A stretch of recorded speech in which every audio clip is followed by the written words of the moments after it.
Ladies and gentlemen, thank you for standing by. Welcome to the American Express Q4 2022 earnings call. At this time, all participants are on a listen-only mode. Later, we will conduct a question-and-answer session.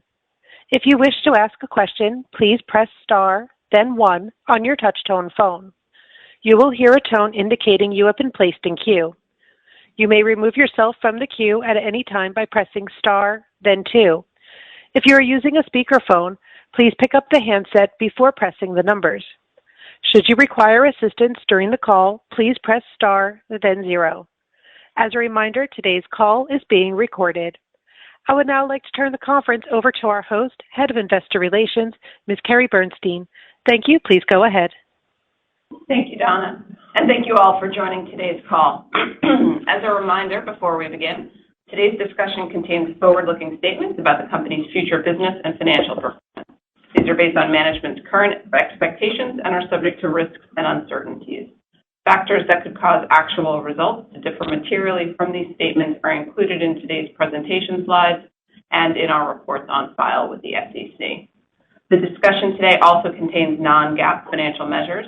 The comparable GAAP financial measures are included in this quarter's earnings materials, as well as the earnings materials for the prior periods we discussed.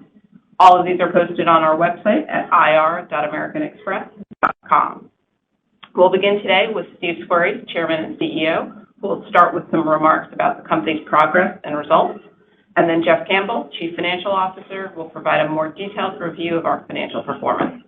After that, we'll move to a Q&A session on the results with both Steve and Jeff. With that, let me turn it over to Steve. Thanks, Carrie. Good morning, everyone. Thanks for joining us today. It's great to be with you to talk about our 2022 results and our outlook for 2023. As I go through our results, I'll tell you why they strengthen my confidence in our plan to generate strong growth over the long term. A year ago, we introduced our growth plan, which provided a roadmap for delivering annual growth rates for revenue and earnings per share at levels that are higher than the strong growth rates we were delivering before the pandemic. Our results over the last 4 quarters demonstrate that our strategy is clearly working. We exceeded the full-year guidance we laid out in our growth plan for both revenues and EPS, and we did so against a mixed economic environment. Revenues, which reached all-time highs for both the quarter and the year, were up 25% for the full year, exceeding the 18 to 20% guidance we started the year with.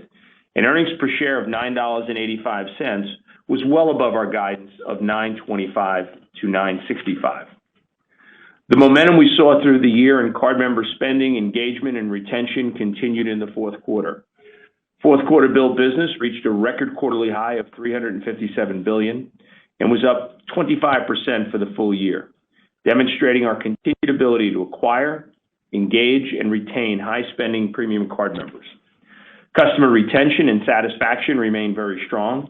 In addition to strong internal metrics, we were recognized once again by our customers for providing industry-best products and services, ranking number 1 in customer satisfaction in both the 2022 J.D. Power U.S. Consumer Credit Card Study and the U.S.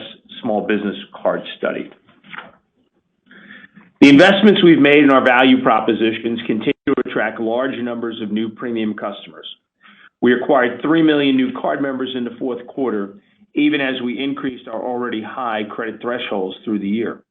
For the full year, new card acquisitions reached a record level, growing to 12.5 million, and nearly 70% of our new accounts acquired are on our fee-based products. Millennial and Gen Z customers continue to be the largest drivers of our growth, representing over 60% of proprietary consumer card acquisitions in the quarter and for the full year. Credit metrics remain strong, supported by the premium nature of our customer base, our exceptional risk management capabilities, and the thoughtful risk actions we've taken through the year. Looking ahead to 2023 and beyond, let me tell you why these results increase my confidence that we're positioned to deliver on our growth plan aspirations. First, we're in a great business.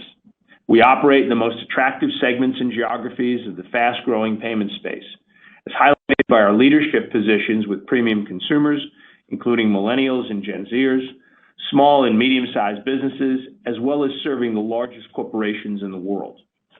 We bring to this space a number of advantages that are very difficult for our competitors to replicate. These include our brand, our unique membership model, a premium global customer base, and an integrated payments model. Forming the foundation of these advantages is our talented, dedicated colleagues who deliver unparalleled service to our customers. Put together, the marketplace opportunities we see and the competitive advantages we can leverage create a long runway for growth. We intend to capture these opportunities and build on our momentum by continuing to invest at high levels in several key areas.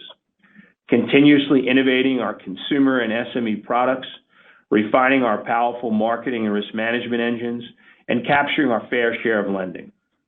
Growing merchant acceptance with a particular focus outside the U.S., and expanding partnerships to drive customer value across the enterprise.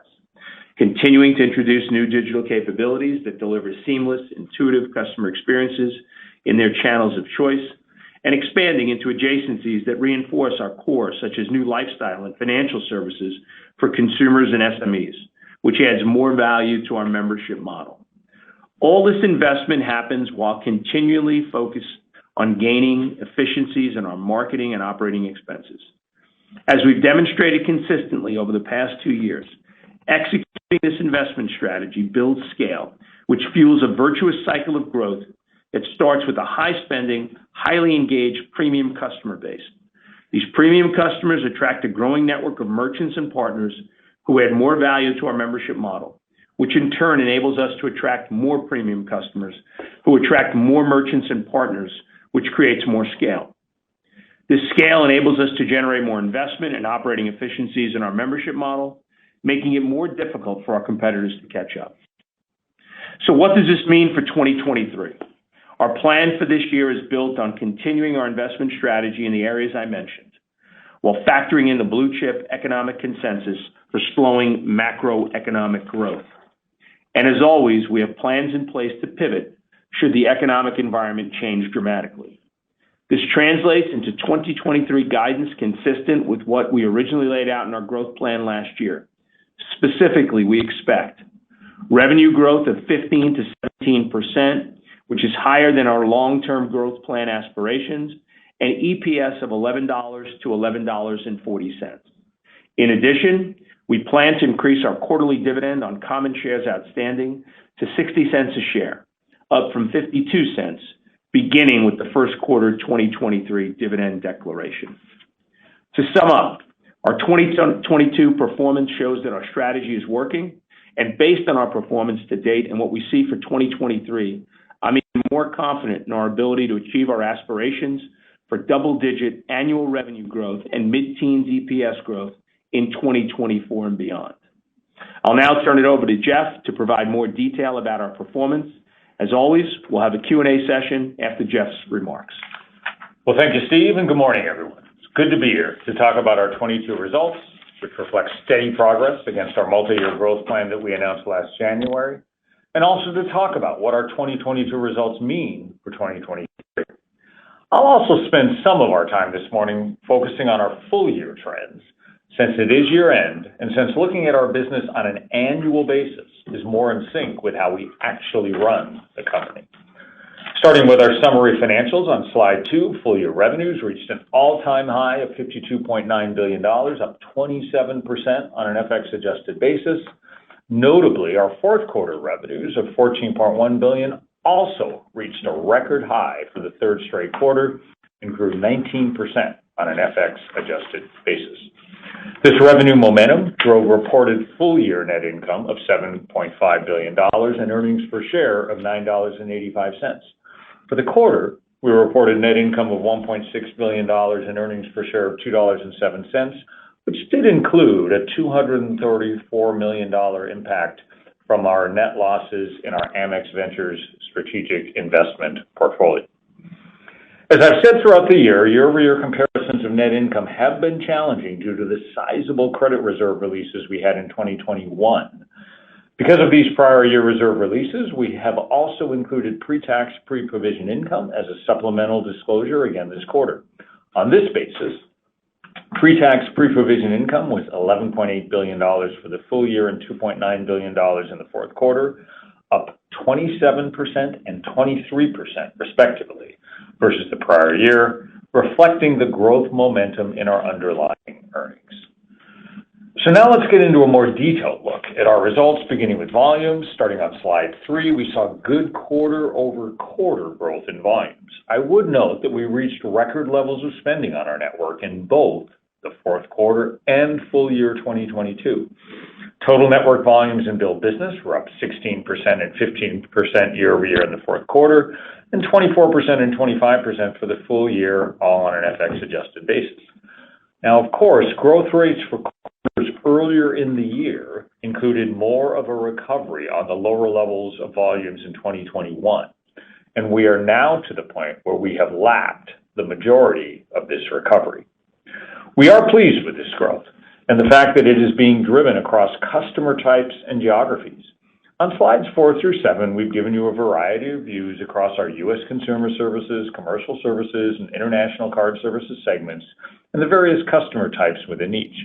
There's a few key points I suggest you take away from these various perspectives. Starting with our largest segment, U.S. consumer billings grew 15% in the fourth quarter, reflecting the continued strength in spending trends from our premium U.S. consumers. Our focus on attracting, engaging, and retaining younger cohorts of card members through our value propositions drove the 30% growth in spending from our Millennial and Gen Z customers on slide 5, who you can now see make up 30% of spend within the segment. Turning to Commercial Services, you see that spending from our U.S. small and medium-sized enterprise customers represents the majority of our billings in the segment, supported by our strategic focus on expanding our range of products to help our SME clients run their businesses. We saw another quarter of solid growth in U.S. SME, though you can see that it was the slowest growing customer type this quarter, up 8% year over year.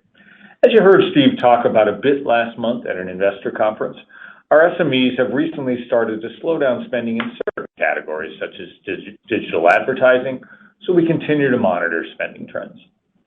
Moving to our U.S. large and global corporate customers, the one small customer type that has not come back to pre-pandemic spend levels, they did continue, though, their steady recovery this quarter, with overall billings now 11% below pre-pandemic levels. And lastly, you see our highest growth in International Card Services, as this segment is now in a steep recovery mode, given it started its pandemic recovery later than other segments. Spending from international consumer and international SME and large corporate customers grew 23% and 32% year over year, respectively, in Q4.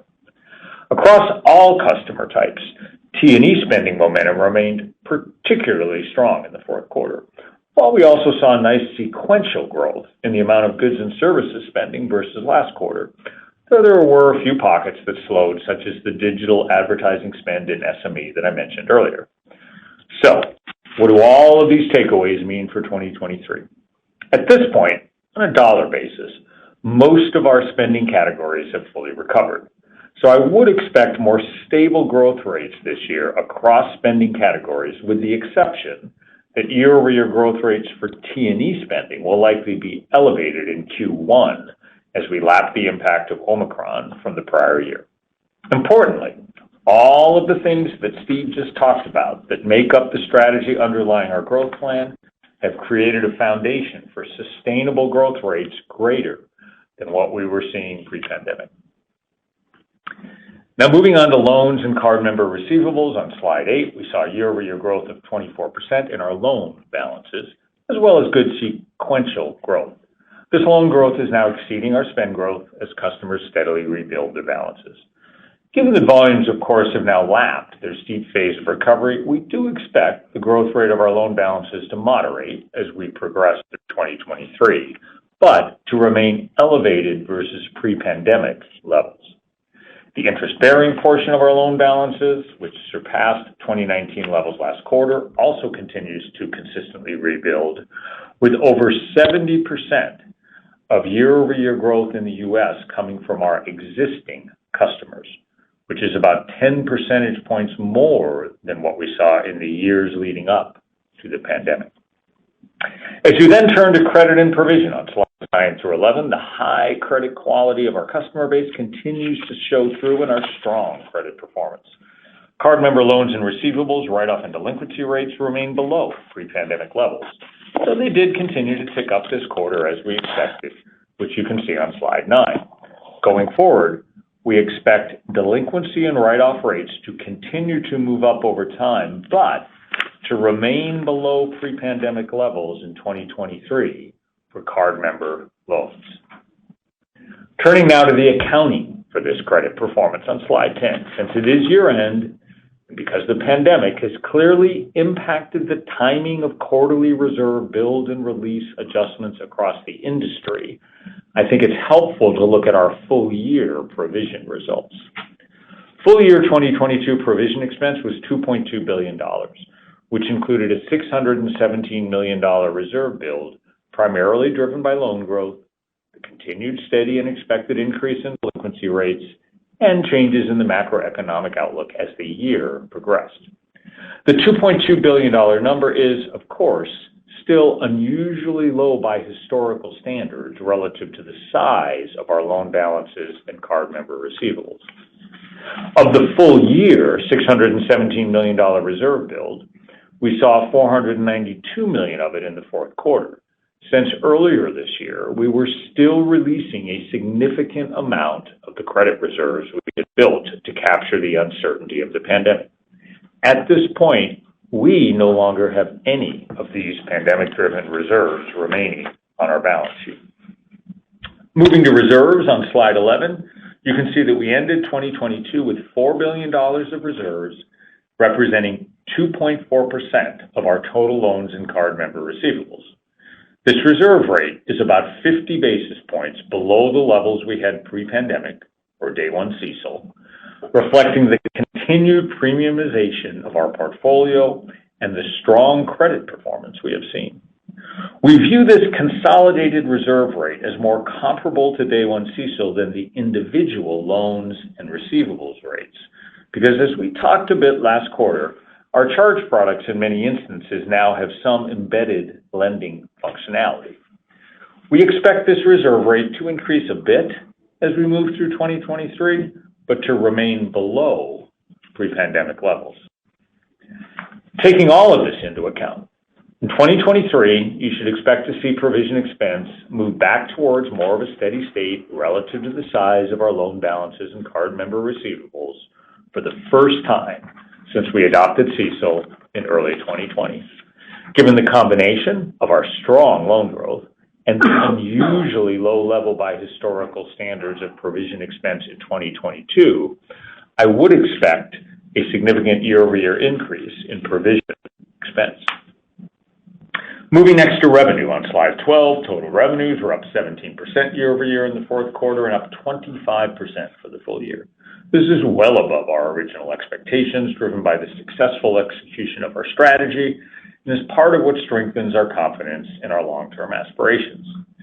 Before I get into more details about our largest revenue drivers in the next few slides, I would note that you see a 200 basis point spread between our FX-adjusted revenue growth and reported revenue growth for this quarter. While this is less of an impact from the strong dollar than what we saw in the prior quarter, it does remain a modest headwind. Our largest revenue line, discount revenue, grew 16% year-over-year in Q4 and 27% for the full year on an FX-adjusted basis, as you can see on slide 13. This growth is primarily driven by the momentum seen in our spending volumes throughout 2022. Net card fee revenues continued to accelerate throughout this year, up 25% year-over-year in the fourth quarter and 21% for the full year on an FX-adjusted basis, as you can see on slide 14. In 2023, I expect net card fees to be our fastest growing revenue line. But I would expect growth to moderate from the extremely high level we saw this quarter. This steady growth is powered by the continued attractiveness to both prospects and existing customers of our fee-paying products due to the investments we've made in our premium value propositions, as Steve discussed earlier, with acquisitions of U.S. Consumer Platinum and Gold Card members and U.S. Business Platinum Card members, all reaching record highs in 2022. Moving on to slide 15, you can see that net interest income was up 32% year-over-year in Q4 and 28% for the year on an FX-adjusted basis due to the recovery of our revolving loan balances. The rising interest rate environment has had a fairly neutral impact on our results in 22, as deposit betas lagged the rapid and steep benchmark rate increases during the year. However, when you think about 2023, deposit betas are now in line with more historical levels. So I would expect the year-over-year impact from rising rates to represent more of a headwind in 2023. To sum up on revenues, we're seeing strong results across the board and really good momentum. Looking forward into 2023, we expect to see revenue growth of 15 to 17%. Now, all this revenue momentum we just discussed has been driven by the investments we've made, and those investments show up across the expense lines you see on slide 17. Starting with variable customer engagement expenses, these costs, as you see on slide 17, came in at 42% total revenues for the fourth quarter and 41% for the full year. Based off the Q4 exit rate, combined with our continued focus on investing to innovate our products, I'd expect variable customer engagement costs to approach 43% of total revenues in 2023. On the marketing line, we invested around $1.3 billion in the fourth quarter and $5.5 billion for the full year. As a reminder, our marketing dollars mostly represent the things we do to directly drive the great customer acquisition results we are seeing. As we look forward, we remain focused on driving efficiency so that our marketing dollars grow far slower than revenues, as we did for many years prior to the pandemic. As a result, in 2023, we expect to have marketing spend that is fairly flat to 2022. Moving to the bottom of slide 17 brings us to operating expenses, which were $4.1 billion in the fourth quarter and $13.7 billion for full year 22. In understanding our OPEX results, it's important to note the net mark-to-market impact to our Amex Ventures strategic investment portfolio that I mentioned earlier with reference to Q4. These gains and losses are reported in the OPEX line and totaled $302 million in losses for full year 2022, while in the prior year we had a $767 million benefit in net gains. Even putting this aside, as Steve and I have discussed all year, our 2022 operating expenses do represent a step function increase compared to prior years, as we have invested in key underpinnings to support our revenue growth and as inflation has had some impact on our expenses. Moving forward, similar to marketing, we are focused on gaining efficiencies and getting back to the low levels of growth in OPEX that we have historically seen. For 2023, we expect operating expenses to be around $14 billion and see these costs as a key source of leverage relative to the high level of revenue growth in our growth plan. Last, our effective tax rate for full year 2022 was around 22%. Our best estimate of the effective tax rate in 2023 is between 23 to 24%, absent any legislative changes.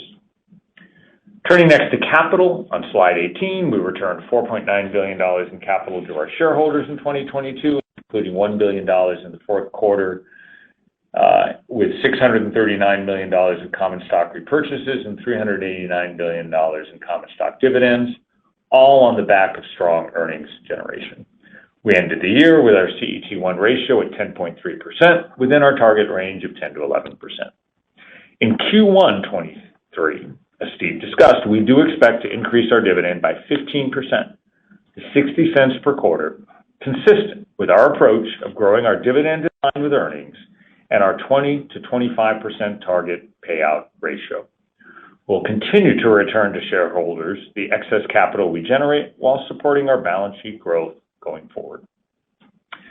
That then brings me to our growth plan and 2023 guidance on slide 19. 2022 was a strong year where we exceeded our full year guidance that we laid out in our growth plan last January for both the revenues and EPS. These results have strengthened our confidence in our 2023 guidance.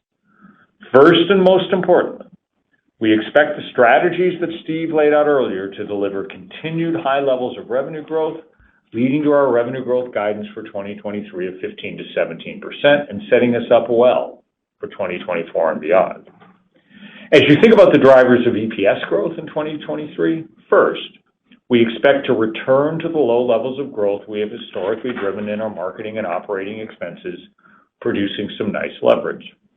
Going the other direction, the two notable headwinds that should be just 2023 challenges are around the year-over-year impacts of provision and of interest rates, as I discussed earlier. Combining all of these factors together, it leads to our EPS guidance of $11 to $11.40 for 2023. There is clearly uncertainty as it relates to the macroeconomic environment. But as Steve discussed, our 2023 guidance factors in the blue chip macroeconomic consensus, which is for slowing growth, though not a significant recession.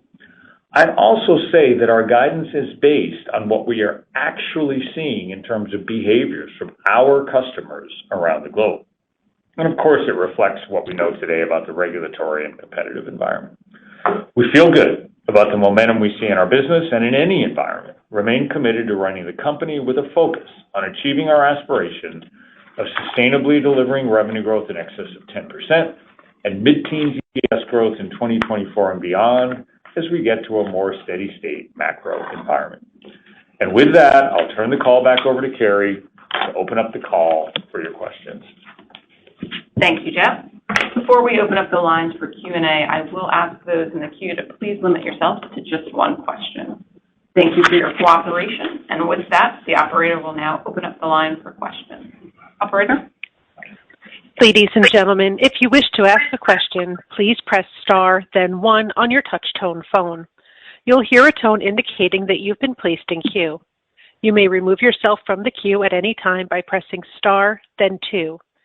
If you're using a speakerphone, please pick up the handset before pressing the numbers. One moment, please, for the first question. Our first question is coming from Ryan Nash of Goldman Sachs. Please go ahead. Hey, good morning, everyone. Morning, Ryan.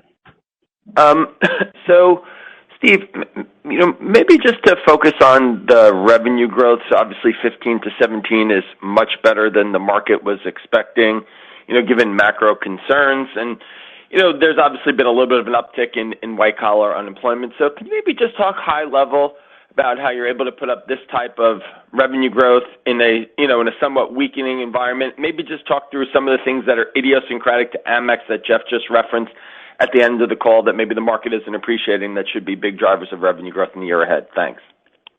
Well, I think, Jeff really hit it. I mean, what he basically said was, and this is where what we're focused on is, we can only run the business and forecast the business on what we're seeing. And, what we're seeing is we're still seeing high consumer growth.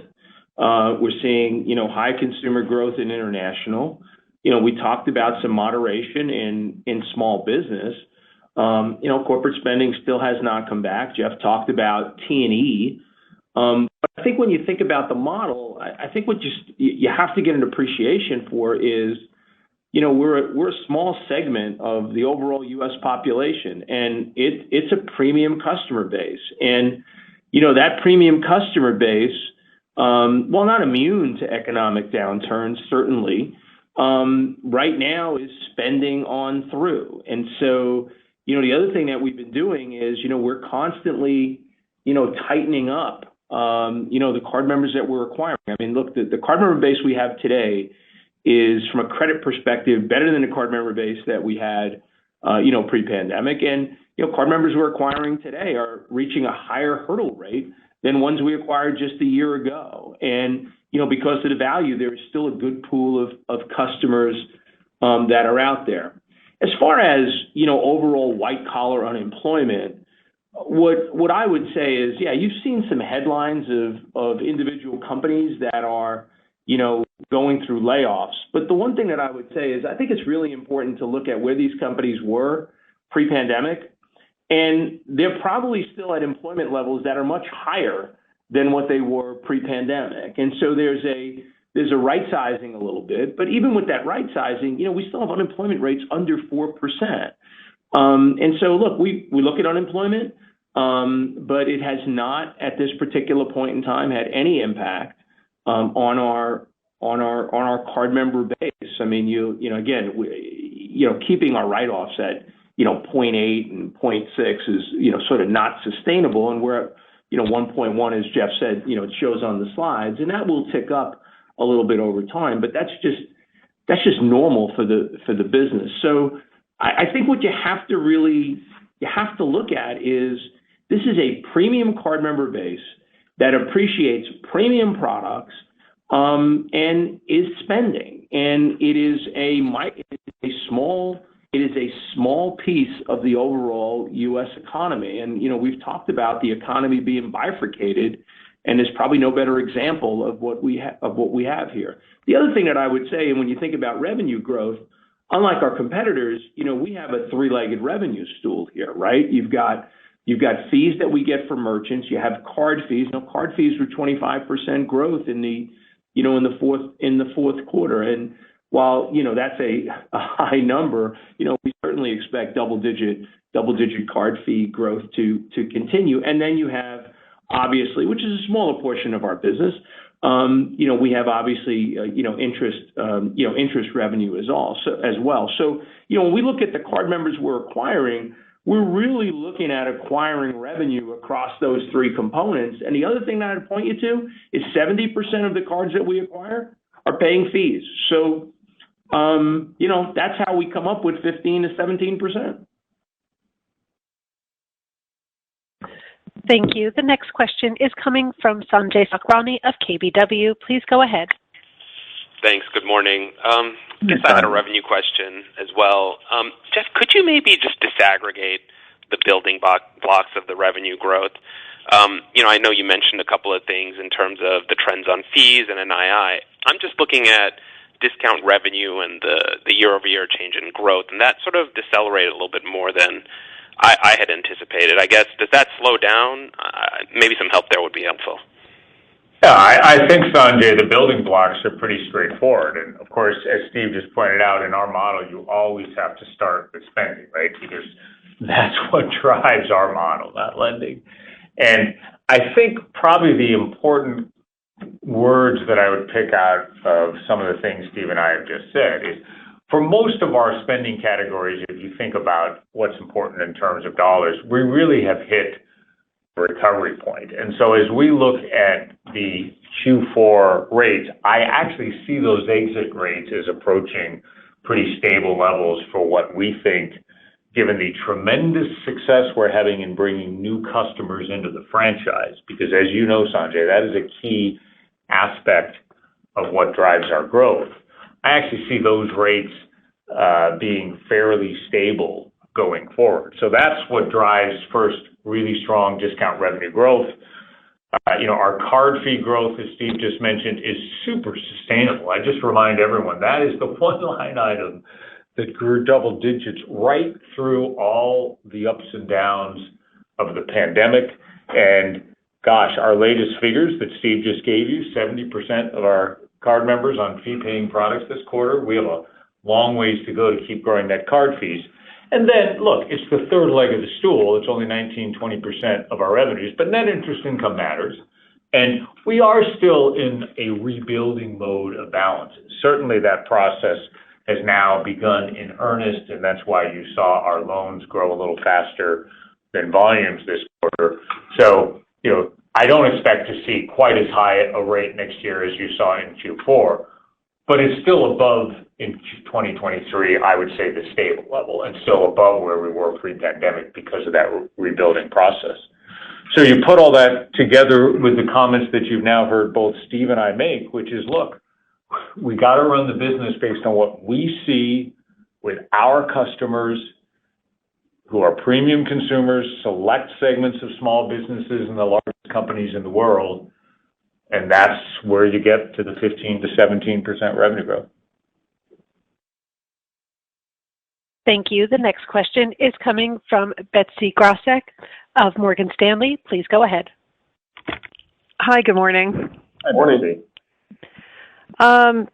So another, kind of subtext on this theme, I wanted to understand a little bit about how I should be triangulating the revenue growth outlook, which is very clear, with the comments around normalization of credit. Should I be expecting that you're underwriting to that pre-pandemic level of, was it 2.3 on the slide, with marketing spend being flat and the proprietary, net acquired accounts here, coming down a little bit in the quarter.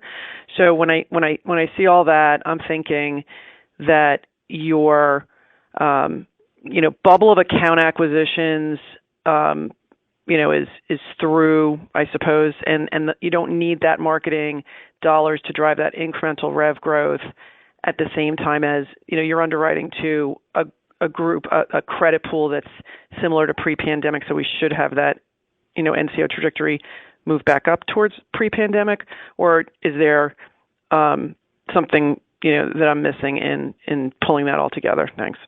Well, there's a lot there, but let me try and talk about marketing, and Jeff can pick up on other components. But so you look, the $5.5 billion of marketing spend was, all-time record high, and the 12.5 million cards that we acquired. The fact that you saw a 300,000 card decrease, sort of sequentially quarter over quarter is not something that we're concerned about at all. And, some of that can be timing of when you do your acquisition and so forth. And so, but the key point here is that we're all looking at marketing efficiencies, and, we continuously raise the bar on who we are, bringing into the franchise. So, we're not, I wouldn't say we're at a bubble in terms of card acquisition. We don't project card acquisition. We provide the card acquisition numbers, but, for us, and probably we need to do a better job, going forward from a metrics perspective, but we really look at revenue. I mean, we look at the cards that we acquire in terms of how much revenue we can acquire. It's the same thing with billings. I mean, not all billings are created equal. I mean, there's billings that you have that don't have a lot of value to it within the industry. We look at profitable billings, we look at card fees, and we look at that, as Jeff said, interest income. So I wouldn't take away from this that we're at an inflection point or a bubble or anything like that. I think the $5.5 billion is a tremendous amount of money to go out there and acquire with, and we're pushing the organization to even be more efficient and more effective with that money. So, we're looking at the same kind of acquisition levels that we've had in the past with higher underwriting standards as well. As far as operating expenses go, and as you start to think about that, we had a big step up in operating expenses as we had tremendous growth. And having had a lot of experience running the components of this organization from both a technology perspective and an operating perspective, travel and what have you, as you see those volume increases, you need to manage and get to that next level of scale. And we believe that we have gotten to that next level of scale, and we'll get back to normal operating expense growth. And the other part of it, just like everybody else, look, wages increased. There was some inflationary pressure within there, but make no mistake about it, we had to get to another scale. When you have 25% revenue growth, when you have 25% billings growth, when you have, travel bookings that, are at all-time highs and continuing to increase quarter over quarter, you have to put in place not only the digital capabilities, but the people to make sure that you can handle all that. So from an expense perspective, the reason we're able to, say that we think, marketing will be where it is and operating expenses will not grow at the same level that they will is because we believe we've gotten to that scale component that we now believe that we can grow revenues 15 to 17%, get into a 10% growth mode 2024 plus, 10% plus growth mode 2024 and beyond with that scale until the point in time, and I don't know when that is, where we have to have another scale, jump. But what you saw from a growth perspective last year was all about the scale. So Jeff, you want to talk about credit or anything else? Or yeah. All right. So that's how I would think about that in terms of going below, sort of the components of revenue and how expenses relate to that revenue. Thank you. The next question is coming from Mark DeVries of Barclays. Please go ahead. Yeah, thank you. Sorry if I missed this, but can you talk about how sensitive your revenue guidance is to the macro? Kind of what gets you to the high and low end of the range you provided? And are you using at all the same assumptions around GDP and unemployment that you use to kind of set the reserve levels? Mark, one of the interesting things that I think surprises people is we have looked historically every way you can imagine, trying to find really direct correlations between GDP growth and, for that matter, between movements in the markets that affect people's financial wealth. And I think, surprising thing to many people is we can't find any direct correlation between those two things. So when you look at our 15 to 17% guidance, it's really, I go back to what Steve and I have both now said a couple of times, driven by our best indicator is what we see with our customers around the globe and how they're behaving. And we certainly are aware of and think about various macroeconomic forecasts, but you start with what behaviors are we actually seeing. And I'd also remind everyone that the U.S. remains by far our largest market. The U.S. economy shrank in the first 2 quarters of 2022, and we just posted revenue growth for the full year of 25%. So when I think about the 15 to 17% range, it's really not, 15 is a weaker economy, 17. Frankly, I wish we were more precise about forecasting, but it's just a little bit of forecast error, I would say, based on the trends we've seen and the macroeconomic consensus, which is absolutely, the economy is supposed to slow when you look at that consensus, and that's factored in here as well. Thank you. The next question is coming from Mihir Bhatia of Bank of America. Please go ahead. Thank you. Jeff, I think you said, good morning. I think you said 70% of existing lending growth came from existing members. Is there a similar metric you can share on the spending side? Just trying to understand as things normalize and, we get into more of a normal cadence, how, maybe help us project a little bit on spending growth, how that can translate as we look at your last few quarters of strong acquisitions. Thanks. Well, so what I'd say is that when you look at lending, I am going to go back to that 70% number because I do think it's an important one to think about the implications. I think occasionally people look at our loan growth and say, is that all the new customers you're acquiring and, what do you know about them? And so we actually draw a lot of comfort from the fact that you have 70% of that loan growth coming from just our existing customers who we know well, we have history with, really just rebuilding more towards historical levels. If you think about spending, in our model, we talk a lot about the fact that we have, I think by the standards of most industries, remarkably high retention rates, in the high 90% range. And that's a real key strength of our model. Once we get someone into the franchise, they tend to stay. That group, depending on the economy, is growing organically a little bit. When you think about adding our new customers, that is a key engine at any point in time of adding another, a normal environment, and it varies over time, but I might anchor you around an 8 to 10% kind of number.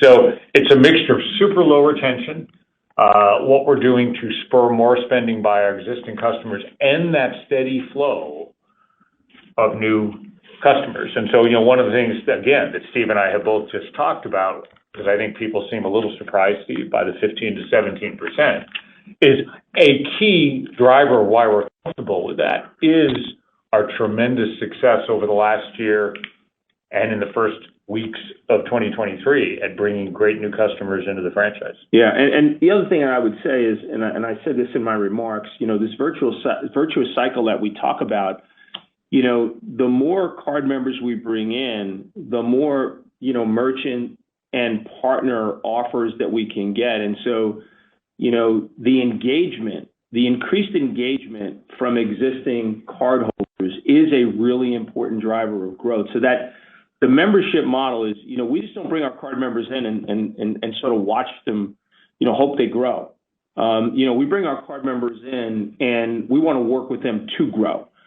We do that from a small business perspective with our account development teams, making sure that they're taking advantage of all the benefits of the card, making sure that they're spending in categories that they can spend in, maximizing rewards and so forth. And we do that, with our card base from an offer perspective, through Amex offers, through other, direct offers from, partners, embedded offers within the model. And so, a lot of our engagement, not only from a customer service perspective, is to making sure that our card members are taking advantage of all the aspects of the card that are out there. And so, we really look to grow, same store sales, right? I mean, so from existing card members, we're constantly looking to grow that share of their wallet. And again, that gets easier as the cycle gets bigger because more and more merchants want to reach more and more of our card members. Thank you. The next question is coming from Brian Foran of Autonomous Research. Please go ahead. Hi. Obviously, a very positive outlook. I don't want to sound negative, but I think what we're all kind of dealing with as investors being like, this is great, I'll take it, but help me think about, what are the risks? Where could it go wrong?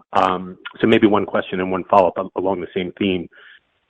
Jeff, when you were talking about the macro sensitivity, one question I hear sometimes is, the note that the aspirational 2024 and beyond is a steady state macro. And I get the investor question, like, where's the dividing line? Like, what would a non-steady state macro look like where that guidance would then, or aspiration, would then not apply? So maybe you could touch on that. Like, what are the bounds in your mind for a steady state macro? Well, I think, Brian, I would start with two comments. First, when you think about our long-term aspirations, we don't actually worry about recessions at all, because the reality is at some point, and I don't know if it's 6 months from now or 6 years, there will be a recession. And after that recession, there will be a recovery. And it doesn't change our view of we should be able to steadily grow this company in excess of 10%. Now, when there's a recession where you see a very significant shrinkage in GDP, so not like the first half of last year where maybe the U.S. GDP went down a half a point or something, but where you suddenly see a quarter or two where you have pandemic-like or great financial crisis-like, large percentage declines in GDP, and you see huge spikes in unemployment. If you go back to one of the appendix slides, you will see that our CECL credit reserve accounting assumes a baseline and also builds in a downside scenario. In that downside scenario, you have 8% unemployment by the third quarter of 2023. Well, if there's 8% employment by the third quarter of 2023, we're going to have a few quarters where we're probably below our longer-term aspirations. But it's that kind of large shock that's going to knock us off for a few quarters. But I really want to keep coming back to, and I suspect, Steve, you might reinforce this, that it doesn't change our long-term aspirations or how we're going to run the company. No, and I think, just go back to the pandemic. So look, we pulled back on acquiring card members because I don't think anybody had any line of sight. I mean, the pandemic was worse than the financial crisis from a credit underwriting perspective. You never say never, but, that's sort of like the 100-year flood, right?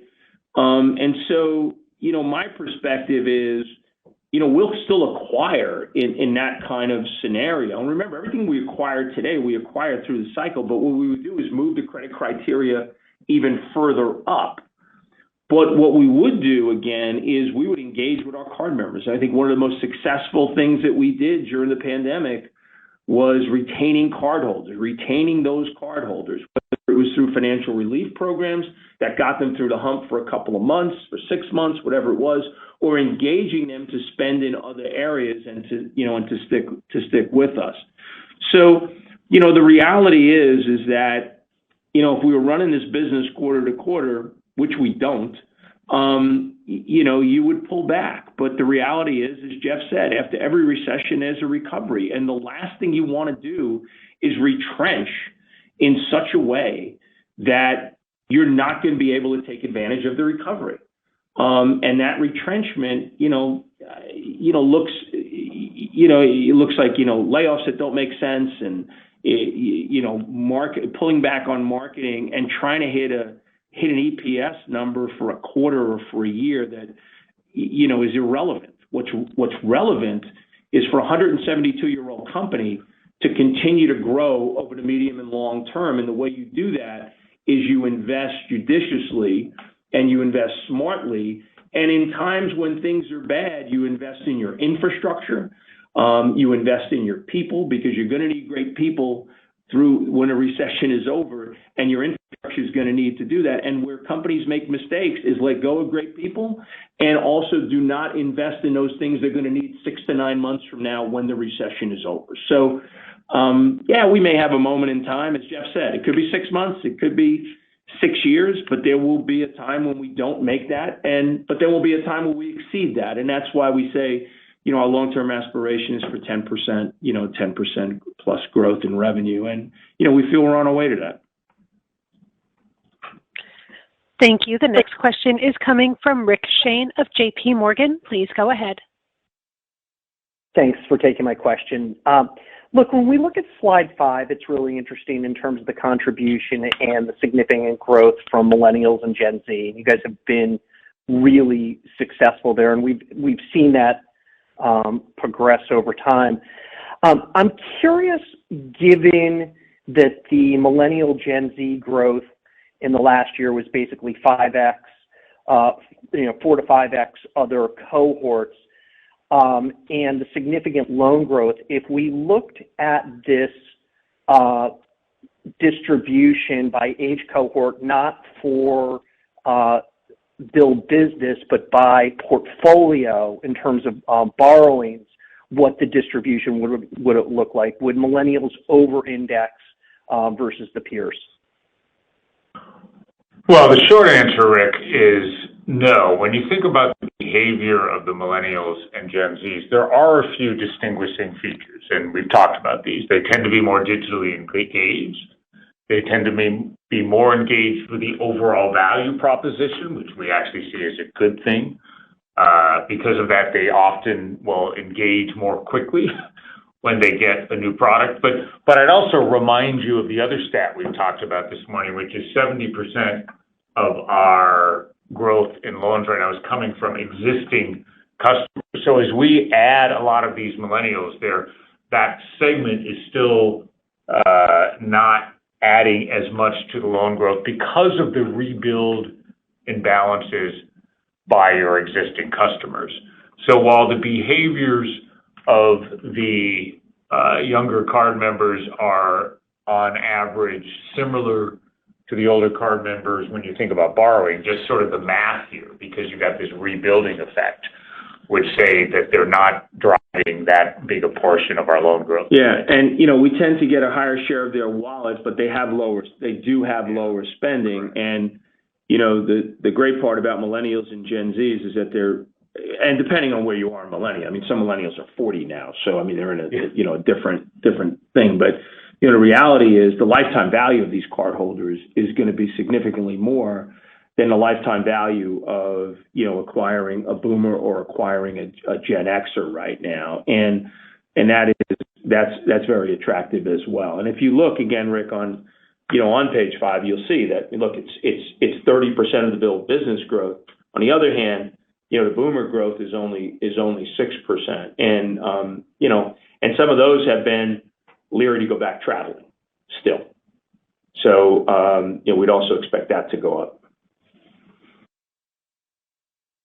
Thank you. The next question is coming from Dominick Gabriele of Oppenheimer. Please go ahead. Hey, good morning. Hey, Dominick. Really great results. Good morning. I just want to change the topic a little bit. I just wanted your updated thoughts. If you could just remind everybody about your ability to make account-by-account purchase limit authorization decisions, given, many of the accounts don't actually have stated line sizes on the charge cards. So I'm just really wondering about severity of loss in a downturn, versus, the frequency is more based on unemployment, but your ability to really hone in on limiting the severity of loss given your underwriting techniques. Thanks so much, guys. I think you just reminded us. The reality is a couple things, right? Number one, we constantly go through and look at contingent liability that's not being utilized. And so, if we have somebody that has X for a line and they're only using 25% of X, we may not keep X there that long because we don't want to be a lender of last resort, right? That's number one. Number two, we also are for new card members, we're raising those cycles, but raising the limit, the hurdle rate that we acquire card members. But we underwrite every transaction. We make a credit decision not based on the line because most of our card members do not have a line. Obviously traditional lending cards have lines. But other than that, we are underwriting every single transaction. So we're not letting somebody just run it up because they've run it up in the past. And we're not letting somebody run up to a limit and have that write off. One of the advantages of our model, and I'm not going to get into all the variables underneath for a couple of reasons. Number one, we don't have time. And number two, it's very complicated. And number three, I probably don't fully all understand the whole thing either. But, it is an advantage of this model is that every single transaction is adjudicated on its own merits. It's not adjudicated based on an open to buy, and that is very important. It also, but that's from a credit perspective, that's a really reassuring thing. But from a spending perspective, it also enables, while you read some of these stories of, hey, I just bought, a painting for $75 million. There's nobody that has a $75 million line, right? Now, those are very difficult underwriting decisions and, not for the faint of heart. But it does show that we make those same kind of decisions on a $200 purchase, on a $400 purchase. Every single transaction that comes through this system is adjudicated on its own merits, not on sort of some open to buy. And that gives us great comfort in terms of not having somebody just run something up and then have something written off. Yeah, the only thing I'd add, I think that is a unique capability we have honed over many decades since we first started the charge card product. The other advantage of the charge card product, I would say, Dominic, is it does give us this population who is supposed to pay us in full every 30 days, which actually is almost like an early warning system from an overall risk management perspective of when there are problems that pop up in various parts of the world or various segments or various customer types. And we think that's actually helpful to our overall results, and it's part of the many things that drives us historically and today to have by far best-in-class credit metrics. Thank you. The next question is coming from Moshe Orenbuch of Credit Suisse. Please go ahead. Great. Sorry to go back to the revenue guide, but Jeff, and I appreciate the 25% revenue growth for the full year, but the quarter was 17, and between you and Steve, you both said that there was going to be a slowdown, still strong obviously, but a slowdown in card fee revenue growth, and with the comments about margin, probably net interest income. So I guess is there a part of the revenue base that you think is accelerating in 23? Well, so two comments, and I think it's a good call out, Moshe. The first comment is, as you think about 2021, of course, the base year here, you saw things progressively pick up as you went through the year. So that's why each quarter, our volumes on a year-over-year basis have slowed a little bit. But we also have pointed out that I think you're sort of through that recovery period now. So I think what you see in Q4, in our view, is very typical of what you're going to get. Now, the one exception that we do think will accelerate is the net interest income piece. because you do have customers continuing to rebuild balances. So net card fees probably moderates a little bit, net interest income probably accelerates a little bit, but your discount revenue should be pretty consistent with what you have seen in this quarter. And that's really the model that leads you from Q4 to what we expect for 2023. Thank you. The next question is coming from Bob Napoli of William Blair. Please go ahead. Thank you.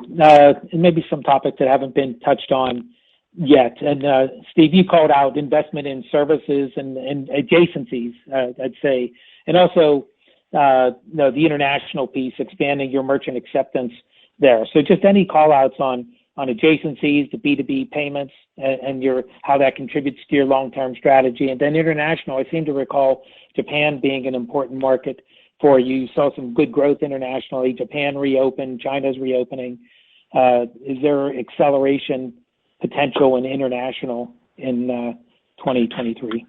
Yeah, so let me hit a couple of these topics, and hopefully I'll remember them all that you went through. But look, I think international, we've seen really good, and just look at the slides, you've seen really good growth from not only a consumer perspective, which is over 20%, but international SME and large corporations are growing at 32%. So, and remember, pre-pandemic, those are the fastest growing parts of our business. So we expect that to continue to grow, which obviously Japan is part of it, and one of our top markets. From an acceptance perspective, we continue to grow, acceptance internationally. We're really happy with the coverage gains that we've had, and we're continue to focus on that. We've talked about focusing on priority cities. We focused on, all the categories, e-commerce and restaurants and lodging and tourist attractions, airlines, hotel, and so forth, to get those up. But again, with that, we're getting 23 and 32% billings growth, and our coverage is not where we want it to be yet, and we will continue to invest in that coverage. Look, as far as B2B goes, B2B continues to be a good story for us, but it's just a smaller part. It's a smaller part of the business, and we continue to invest in capabilities, and we'll continue to focus on B2B, but that will add not only to commercial spending, but that will also add to small business spending as well. And remember, 80% of the small business spending that we have is in the category of B2B spending, and so we'll continue to hunt for that, and try and automate more and more of those billings, and it makes it easy to get it on the card. Thank you. The next question will be coming from Don Fandetti of Wells Fargo. Please go ahead. Hi, Steve. Just curious if you've seen anything that sort of raised your concern level around competition in U.S. consumer or small business. I mean, it seems to us like you might be pulling away a little bit from competitors. I'm not sure if your metrics suggest that or not. Well, I mean, we continually look to raise the bar. And, I think that there's a lot of great competitors out there. We've got, JP Morgan and Bank of America and Wells Fargo and US Bank and Capital One. And, everybody they're all strong. And they all had pretty strong results from a growth perspective. But, as I said, in my remarks, the more value we continue to add, the more we get our flywheel working, the harder it is to catch up. And, we're not resting on our laurels. And that's why we continue to invest. We continue to invest in value propositions. We continue to invest in capabilities. We continue to invest in service. And so are we increasing the distance between us and our competitors? I don't know how you measure that, but I think our goal is to constantly make it hard for them to catch up. And our goal is to make sure that we're, trying to be 1 step, 2 steps, or 3 steps ahead of them. And, it's flattering actually that they're coming after the segments that we're in. And, but competition is there. and it is fierce. And, for us, competition is just not U.S. consumer. It's small business. It's corporate. It's in international. And so we're fighting a lot of battles here in terms of, defending our territory. But I think the team is doing a really, really good job. But we're never going to rest. And if, in fact, they stopped, we'd still keep going. So it is really important. I think it's one of the things that we decided a number of years ago that we would constantly refresh our products on a very regular basis and add value on an interim basis, which you've seen with our Platinum Card and our other products. And I think that's really helped us out quite a bit. Thank you. Our final question will come from Lisa Ellis of MoffettNathanson. Please go ahead.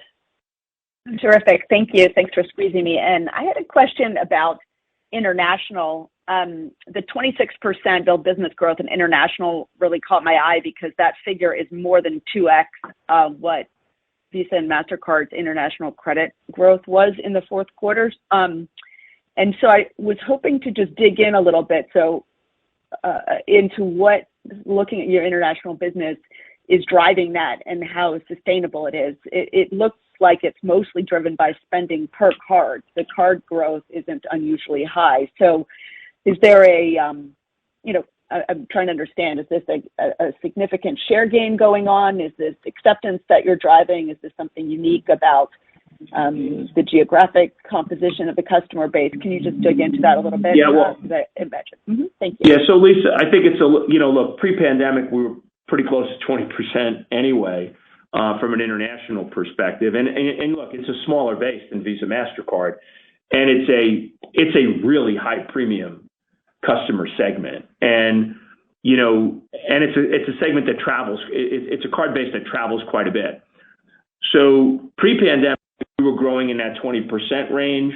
And, that growth was, due to a real focus on value proposition and a focus on merchant acceptance. I think what you're seeing right now, which is, 26% growth, which is slightly outsized growth, is still a recovery from the pandemic, right? I mean, if you think about it, this 26% growth quarter over quarter, you still had a lot of lockdowns. People were not traveling last year at this time in international. And so, look, our goal is our hope is to continue to grow this business as it was pre-pandemic at around that 20% level. But, from my perspective, there's really nothing unusual here. We're sticking to our strategy, enhancing the value, continuing to add merchant acceptance, and continuing to invest in this segment, these two segments of small business and international consumer card, which were fast growing pre-pandemic. So nothing really unusual. It probably normalize a little bit, as the year goes on, because people were getting out there and traveling when we got into the second and third quarters. With that, we will bring the call to an end. Thank you for joining today's call and for your continued interest in American Express. The IR team will be available for any follow-up questions. Operator, back to you. Ladies and gentlemen, the webcast replay will be available on our investor relations website at ir.americanexpress.com shortly after the call. You can also access a digital replay of the call at 877-660-6853 or 201-612-7415. Access code 137344.